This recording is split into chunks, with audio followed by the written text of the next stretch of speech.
নমস্কার বন্ধুরা, পিয়ালি পাত্র কুকিং চ্যানেলে সবাইকে অনেক বেশি স্বাগত জানিয়ে ভিডিওটা শুরু করছি। আর দেখো, শীতকাল তো এসে গেছে। আর শীতকালে তো খিচুড়ি হবে না তা কখনো হয়? আর যদি এই রকম নিরামিষ খিচুড়ি হয়ে থাকে তাহলে তো কোনোই কথা নেই, তাই না? মানে পুজো পার্বণ বলো থেকে শুরু করে একদম নিরামিষ খিচুড়ি যখন তখন বাড়িতে এই সুস্বাদুভাবে বানিয়ে ফেলতে পারবে তোমরা ঝটপট। আর দেখো, তার জন্যে লাগছে ধনে, জিরে, আর এখানে নিয়েছি আমি পাঁচ ফোড়নের জন্য, ফোড়নের জন্য এলাচ, লবঙ্গ আর দারচিনি।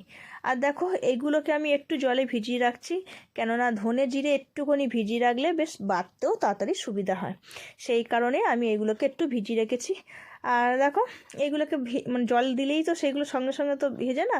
আমি একটুখানি বেশ ভালো করে হাত দিয়ে নেড়ে নিলাম, যাতে জিনিসটা ভালো করে জলের মধ্যে ডুবে থাকে। আর দেখো, এইগুলো তো ভেজানো হয়ে গেছে। আর এইগুলোকে এক জায়গায় সরিয়ে রাখছি। আর তারপরে দেখো, এর সঙ্গে আর একটা উপকরণ দিলে সবথেকে বেশি সুস্বাদুটা পাওয়া যাবে। দেখো, আমন্ড বাদাম। এই আমন্ড বাদামটাকেও আমি এইটাকে জলের মধ্যে ডুবিয়ে রাখছি। আর দেখবে, এই কটা জিনিস উপকরণ দিয়ে তোমরা খুব সুন্দরভাবে একটা খিচুড়ি বানিয়ে ফেলতে পারবে। স্বাদে গুণে সব থেকে বেশি খুব যারা খেতে ভালোবাসে না তারা পর্যন্ত খাবে। আর দেখো, ডালটাকে আমি ধুয়ে পরিষ্কার করে আগে আমি হাঁড়ির মধ্যে জল দিয়ে ডালটাকে একটু সেদ্ধ করতে দিয়ে দিয়েছি। ডালটা সেদ্ধ যেহেতু আমি আতপ চালের করব, সেই জন্যে আতপ চাল তাড়াতাড়ি সেদ্ধ হয়ে যায় আর ডাল একটু দেরি লাগে। তাই জন্যে আমি আগে থেকেই ডালটাকে ভালো করে ধুয়ে আর হাঁড়ির মধ্যে দিয়ে সেদ্ধ করতে বসিয়ে দিয়েছি। তারপরেই দেখো, এই দিকের কড়ার মধ্যে আমি বসিয়ে দেব আলুটাকে আমি একটু নুন হলুদ দিয়ে ভালো করে একটু ভেজে নেব। ভেজে তারপরে এইটাকে দেখো, আর নুন হলুদ দিয়ে সব কিছুকে ভাজতে হবে।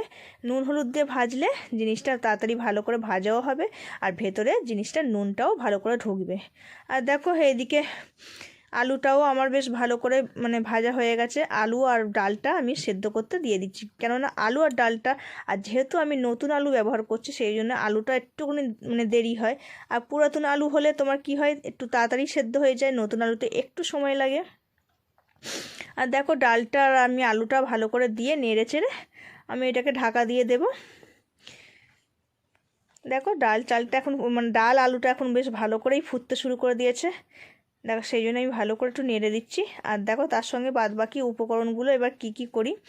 দেখো, এবারে এই কাজু তার সঙ্গে নিয়েছি আদা আর আমন্ড বাদাম একসঙ্গে একটু বেটে নেব। আদা আমন্ড বাদামটাকে একটুখানি ভালো করে থেঁতো করে নিতে হবে, আর না হলেই তো ভালো করে বাটাও যাবে না। আর আমি এইটাই মিক্সি ব্যবহার করছি না, কেন মিক্সিতে যত যেইভাবে মিহিটা হওয়ার থেকে তার হাতে শিলেতে বাটার সত্যি খুব সুন্দরভাবে মিহি হয় আর খেতেও বেশ টেস্ট লাগে। চলো দেখো, এদিকে আমার আদা জিরে ফিরে সব আমার বাটা হয়ে গেছে, তার সঙ্গে আমন্ড বাদামটাও বাটা হয়ে গেছে। আর আদা জিরাতে একটু পেস্ট বেশ শক্তি দিয়েই একটু বাটতে হয়, কেননা নাহলে খোসা থাকে তো, তার জন্য ভালো করে বাটা হয় না।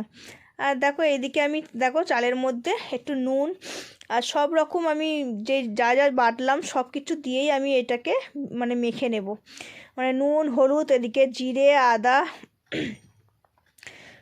সব অল্প অল্প নিচ্ছি, কেন কিছুটা খানিকটা রেখে দিতে হবে, আমি মশলা কষার সময় আমার সেটা লাগবে। আর দেখো, সব কিছু নিয়ে নিচ্ছে, আমন বাদাম ফাদাম সবই নেব। আর তার সঙ্গে অল্প করে একটুখানি লঙ্কা গুঁড়ো দিয়ে দিলাম। আর এই সব উপকরণটা দিয়ে ভালো করে আমি চালটাকে ভালো করে মেখে আধ ঘন্টার মতন রেখে দেবো, যতক্ষণ এইদিকে আমার আলুটা দিয়ে সেদ্ধ হচ্ছে। চাল বেশিক্ষণ ফুটতে লাগে না, চালে অল্প একটু ফুট আসলেই চাল মোটামুটি আমার সেদ্ধ হয়ে যাবে তাড়াতাড়ি। আর দেখো, লাস্টে আমি আমন্ড বাদামটাকেও দিয়ে ভালো করে মেখে আমি এটা রেখে দেবো সাইডে। আর তোমরা এইভাবে যদি করে দেখো, সত্যিকারের বলছি, খুব সুন্দর স্বাদটাও আসবে। আর এমনি খিচুড়ির থেকে কিন্তু এইটা তখনই মনে হবে যে না, এটা একটা পুজোর খিচুড়ির একটা গন্ধ পাওয়া যাচ্ছে। আর দেখো, আমি এইদিকে ওইটাকে ম্যারিনেট করে আমি রেখে দিলাম চালটাকে। আর এই দিকে আমি কড়াতে তেল দিয়ে দিয়েছি। আর তেলের সঙ্গে দেখো, যে সবজিগুলো দেবো যা এখানে দিচ্ছি, শিম দিচ্ছি, সব রকম সবজি এবারে অল্প অল্প করে ভেজে আমি তুলে রাখবো।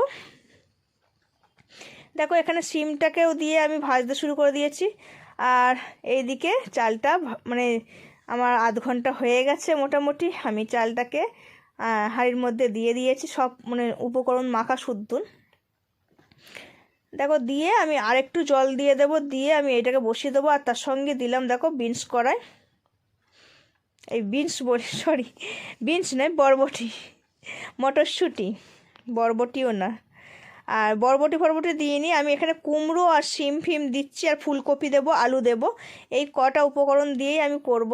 আর তাতেই দেখবে মানে গন্ধে মোমো করবে, এত সুন্দর তোমার সেন্টটা ছাড়বে। আর এইভাবে তোমরা বানিয়ে দেখবে, সত্যিকারে বলছি খুব সুন্দর খেতে লাগবে। আর দেখো এগুলোকে আমার ভাজা হয়ে গেছে, এগুলোকেও আমি আস্তে আস্তে সব হাঁড়ির মধ্যে ট্রান্সফার করে দিচ্ছি। মানে এক জায়গা থেকে ভাজছি আর এক জায়গায় আমি মানে এইগুলোকে দিয়ে দিয়ে সেদ্ধ করতে যেহেতু হবে, সেই জন্যে আমি সব কিছু হাঁড়ির মধ্যে দিয়েই। আর আজকে করব আমি হাঁড়ির মধ্যে, ছোট্ট হাঁড়ির মধ্যে সুন্দরভাবে ভোগের খিচুড়ি কিভাবে বানিয়ে ফেলি তোমরা দেখো, চোখের সামনেই ঝটপট বানিয়ে ফেলছি। আর এখানে দেখো ফুলকপিতে আমি ফুলকপি দিয়ে দিয়েছি, তার মধ্যে নুন আর একটু হলুদ দিয়ে দিলাম, দিয়ে এটাকে ভালো করে ভেজে নেব। আর ফুলকপিটা কিন্তু এখন দেব না হাঁড়িতে, যখন আমার ভাতটা হয়ে আসবে তখন তারপরেই আমি মানে ফুলকপিগুলো দেবো, তার আগে দেবো না, নাহলে এতক্ষণে চালের সঙ্গে ফুটতে ফুটতে ফুলকপিতে জানো তোমরা একটুতেই গলে যাবে তাড়াতাড়ি। সেই জন্যে আমি সবার লাস্টের দিকে ফুলকপিটা দেবো। আর এইদিকে সব কিছু মোটামুটি আমার ভাজা হয়ে গেছে। আর পরিমাণ মতন জল দিয়ে করতে হবে, আর ঘন ঘন নাড়তে হবে, হ্যাঁ, না হলেই মানে হাঁড়িতে ধরে যাবে, যেহেতু আতপ চালের করছি। আর দেখো কড়াতে আমি তেল দিয়ে দিয়েছি। আর তেলে এবারে ফোড়নের জন্য দেবো দেখো এই যেসব ফোড়নের জন্য রেখেছিলাম, তেজপাতা তোমার তখন দেখানো হয়নি, তেজপাতা দিচ্ছি। আর এদিকে লবঙ্গ, দারচিনি, গরম মানে এলাচ টেলাচ সব কিছু আমি ফোড়ন দিয়ে দেবো। ফোড়নটা মানে এবার এইটা কষছি আমি মশলার জন্য কষছি, মানে আমার ভাতের সব কিছু রেডি হয়ে গেছে, এবারে মশলাটা কষে আমি ভাত মোটামুটি যখন হয়ে আসবে তারপরেই আমি মশলাটা কষে, কেউ মশলাটা কষেও আগে রেখে দিতে পারো বা পরেও কষতে পারো, ভাত হয়ে যাওয়ার মানে মোটামুটি হয়ে এসছে সেই সময়। মানে মশলা বেশিক্ষণ কষতে লাগে না যেহেতু নিরামিষের। আর নিরামিষের সময় পেঁয়াজ আমি কিছুই দেবো না, আমি সব মানে কিছু মানে নিরামিষভাবেই করব। আর দেখো চারটের মতন আমি দিয়ে দিয়েছি কাঁচা লঙ্কা, তারপর দিয়ে দিয়েছি একটা বড় সাইজের টমেটো। আর টমেটোটাকে আমি একটুখানি চিড়ে করে কেটে নিয়েছি, আর তার সত্ত্বেও আমি একটুখানি খুন্তি দিয়ে নেড়ে নিচ্ছি যাতে তাড়াতাড়ি বেশ ভালো করে মানে সবটা কাটিনি তো তখন, সেই জন্যে। আর দেখো এবারে টমেটোটাকে একটু মজার জন্য আমি সামান্য পরিমাণে একটু নুন দিয়ে দিলাম, কেননা নুনটা দিলে টমেটোটা তাড়াতাড়ি মজে যায় আর বেশিক্ষণ সময়ও লাগে না। আর দেখো এদিকে আমার মোটামুটি হয়ে এসেছে, তারপরেই দেখো আমি এর মধ্যে আর কি অ্যাড করি, এদিকে কাজু কিশমিশটাও দিয়ে দিলাম। কাজু কিশমিশটা এর মধ্যে একটু হালকা ভাজা মতনও হয়ে যাবে মশলা কষার সঙ্গে সঙ্গে।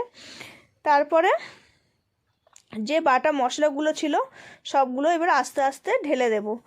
হ্যাঁ, পরিমাণ মতন যে বাটা মানে আর্ধেক তো বাটা মশলা চালের সঙ্গে মিশিয়ে রেখে দিয়েছিলাম, আর আর্ধেকটা তোমার মশলা কষার জন্য আমি রেখে দিয়েছিলাম, সেই মশলা মানে জন্য আমি সেইগুলোকে আস্তে আস্তে দিয়ে দিচ্ছি। ধনে জিরে সব কিছুই দিয়ে দেবো। আর এইসব দিয়ে এবার এইগুলোকে দিয়ে ভালো করে কষতে হবে, যতক্ষণ না দেখা যাবে মানে একটা তেল ছেড়ে আসছে ততক্ষণ আমাদের কষে যেতে হবে।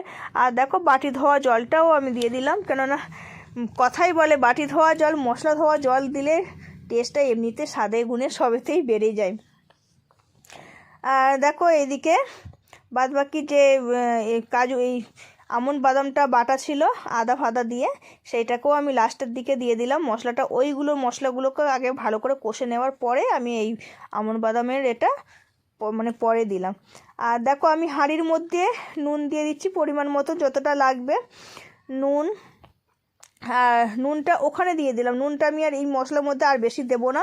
আর বাটির মধ্যে দেখো আমি জলের সঙ্গে একটু হলুদ লঙ্কা মানে সামান্য লঙ্কা দিয়েছি, আর একটুখানি কাশ্মীরি রেড চিলিটা দিয়ে দিচ্ছি যাতে একটু কালারফুলটা হয়।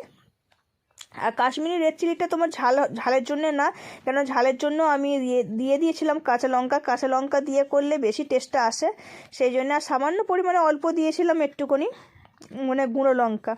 আর দেখো এদিকে আমার মোটামুটি মশলাটা মোটামুটি কষা হয়ে গেছে। আমি সেই নুন হলুদটা মানে জল দিয়ে গোলাটা সবটা দিয়ে দিলাম, দিয়ে আবার এইটাকে মশলাটাকে বেশ ভালো করে আবার কষে নেব। আর দেখো মশলা কষা হয়ে গেলেই তারপর মশলাটার মধ্যে আর বাটিটা আমি ধুয়ে দিয়ে দিলাম। এবার ভালো করে কষতে হবে। আর এবার দেখো আমি মশলা যেহেতু কষা হয়ে গেছে আর এদিকে আমার হাঁড়ির মধ্যে ভাতটাও মোটামুটি হয়ে এসেছে, তারপরেতেই আমি দিয়ে দিচ্ছি দেখো ফুলকপিগুলো। কেননা এই সময়টা এবার ফুলকপিটা দিলে তবে একটু খাজা খাজা ভাব হয়ে থাকে, মানে বেশ নরমও হবে কিন্তু এদিকে গলে যাবে না। আর দেখো এইভাবে আমার দেখো চালটাও মোটামুটি হয়ে এসেছে, আর কুমড়ো টুমড়োগুলো সব দেওয়া ছিল। আর এদিকে আমার মশলাটাও কষা হয়ে গেছে, মশলাটাকেও দিয়ে দিলাম হাঁড়ির মধ্যে। এবার এইভাবে মশলাটা কষে হাঁড়ির সঙ্গে দিয়ে করলে সবথেকে বেশি টেস্টফুলি হয়। আর সবথেকে বেশি টেস্টটা লাগবে কখন, যখন এই আমন্ড বাদামটা পড়েছে যেহেতু আছে খিচুড়ির মধ্যে। আমন্ড বাদাম দিয়ে খিচুড়ি এইভাবে করে দেখো, সত্যিকারের টেস্টটা অসাধারণ হবে। আর দেখো আমার এই এবার যেহেতু আমি মশলাটা দেওয়া হয়ে গেছে, এবার কিন্তু আমাকে মানে কন্টিনিউ একটু নেড়ে ছেড়ে বারবার নাড়তে হবে, কেননা এবার তলার মধ্যে ধরে যাওয়ার ভয়টা থাকে। আর দেখো কত সুন্দর মানে কালারটা চলে এসেছে। আর এবার মশলাটা ভালো করে মিশবে, মেশার পর তারপর একদম লাস্টের দিকে আমরা দিয়ে দেব যে ঘি আছে, ঘি দিয়ে দেবো। আর ভাজা মশলা করে থাকলে, যদি কারো ভাজা মশলাও করা থাকে ভাজা মশলাও দিয়ে দিতে পারো। আর দেখো আমি এরপরে দিয়ে দিলাম ধনেপাতা কুচি। সবার শেষের দিকে ধনেপাতাটা কুচিটা করে দিয়ে আমি একটু নেড়ে দেবো, কেন ধনেপাতাটা বেশ মানে ভেতরের দিকে বেশ গন্ধটা ফ্লেভারটা যাবে, সেই জন্যে আমি ভালো করে নেড়ে দিলাম।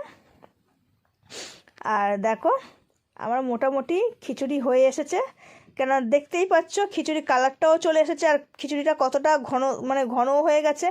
আর দেখো সবার লাস্টে আমি ঘি দিয়ে দিলাম।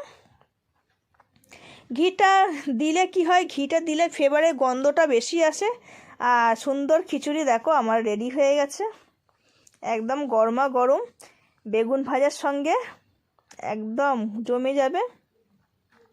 চলো ঘিটা দিয়ে দিয়েছি যেহেতু, আমি একটুখানি নেড়ে ছেড়ে এবার চাপা দিয়ে দেবো। আর দেখো আমার গরমা গরম খিচুড়ি রেডি। এইভাবে বানিয়ে দেখবে, সত্যিকারের মানে ভোগের খিচুড়ি, মানে ঠাকুরকেও দেওয়া যাবে, এত সুন্দর খিচুড়ি হয়েছে।